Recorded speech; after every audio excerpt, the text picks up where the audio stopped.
ఉదయం నుంచి కళాశాలలు ఏవైతే ప్రైవేట్ విద్యా సంస్థలకు సంబంధించినటువంటి రాయితీ తగ్గించినటువంటి ఫీజులు అంటే ఫీజు సంబంధించి చెల్లించాల్సినటువంటి బకాయిలకు సంబంధించి పెద్ద ఎత్తున ప్రైవేట్ కళాశాలకు సంబంధించినటువంటి విద్యా సంస్థలు ఆందోళన బాటకు దిగాయి. నిన్న కాంగ్రెస్ ప్రభుత్వ పెద్దలతో మంత్రులతో భేటీ అయినటువంటి నేపథ్యంలో ఆ యొక్క మీటింగ్ అంతా కూడా విఫలమైన నేపథ్యంలో నేడు రాష్ట్ర వ్యాప్తంగా చాలా కళాశాలలన్నీ క్లోజ్ చేయడం జరిగింది. ఇంటర్ తో పాటుగా ఇంజనీరింగ్ కళాశాలలు కూడా చాలా వరకు క్లోజ్ అయినాయి.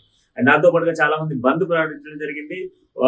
ఏదైతే ఫీజులకు సంబంధించిన బకాయిలు వెంటనే చెల్లించాలి, లేకపోతే సమయబాట పడతామంటూ కూడా మాట్లాడడం జరిగింది. అయితే ప్రైవేట్ కళాశాలలకు ఇప్పటి వరకు దాదాపుగా కూడా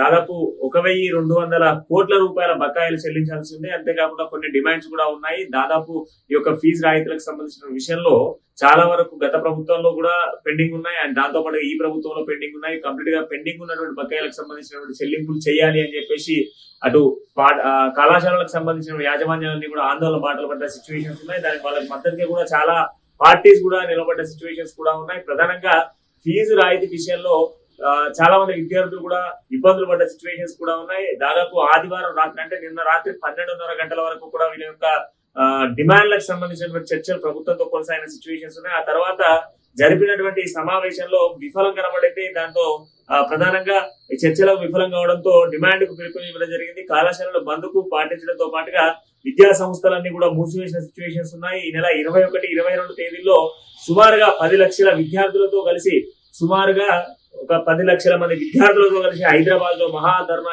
ఏర్పాటు కూడా సిద్ధం చేయబోతా ఉన్నారు. అంటే తెలంగాణ రాష్ట్ర వ్యాప్తంగా ఉన్నటువంటి ఇంజనీరింగ్ కాలేజీలు, అదేవిధంగా కొన్ని ఇంటర్మీడియట్ కాలేజీలతో కలిసినటువంటి విద్యార్థులతో కలిసి ఈ నెల 21, 22 తేదీలలో హైదరాబాద్ లో 10 లక్షల మంది విద్యార్థులతో హైదరాబాద్ లో భారీగా ఒక ధర్నా చేసేందుకు కూడా ప్రైవేట్ కళాశాలలకు సంబంధించినటువంటి యజమానులు ప్రయత్నాలు కొనసాగిస్తున్నారు. సుమారుగా 1,200 కోట్ల రూపాయలు ఇప్పటి వరకు ఇవ్వాల్సిన సిచ్యువేషన్స్ ఉన్నాయి. ఇంతవరకు ఇవ్వట్లేదు. అంతేకాకుండా యాజమాన్యాలు కూడా ఇదే సందుగా అంటే ఇదే అలసుగా తీసుకొని చాలా మంది విద్యార్థులకు సంబంధించి ఉన్నత విద్యకు అభ్యసించాలని బయట దేశాలకు వెళ్లేటువంటి వాళ్ళు కావచ్చు, లేదంటే బీటెక్ కంప్లీట్ చేసిన వాళ్ళు ఎంటెక్ వెళ్లేటువంటి వాళ్ళ కోసం కావచ్చు, లేదా ఇంటర్మీడియట్ కంప్లీట్ చేసి బీటెక్ వెళ్లే వాళ్ళ కోసం కావచ్చు, సర్టిఫికెట్స్ కోసం వాళ్ళ కాలేజీల చుట్టూ తెప్పించుకుంటా ఉన్నారు.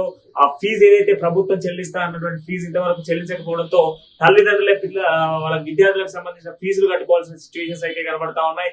ప్రధానంగా ప్రభుత్వాలు ఏర్పడే ముందు రాయితీలు ఇవ్వడం, అధికారంలోకి వచ్చిన తర్వాత వాటికి సంబంధించిన విషయాలను పట్టించుకోకపోవడం ఈ రోజు పెద్ద ఎత్తున కూడా తెలంగాణ రాష్ట్ర వ్యాప్తంగా ఇది ఒక పెద్ద సమస్యగా మారింది. నాట్ ఓన్లీ తెలంగాణ, ఇతర రాష్ట్రాల్లో కూడా ఇటువంటి సమస్యలు అయితే కొనసాగుతున్న సిచ్యువేషన్స్ ఉన్నాయి. అయితే ప్రధానంగా ఫీజు రాయితీకి సంబంధించిన విషయంలో వెంటనే చెల్లింపులు ప్రభుత్వం ఇవ్వాలి. సుమారుగా 1,200 కోట్ల రూపాయలు ఇస్తేనే విద్యా కళాశాలలు ఓపెన్ చేస్తాం, లేదనుకుంటే ఈ నెల 21, 22 తేదీలలో మహాధర్నాకు పిలుపునిస్తామని చెప్పినటువంటి సిచ్యువేషన్స్ కనబడతామని మరిన్ని వీడియోతో మళ్ళీ కలుద్దాం.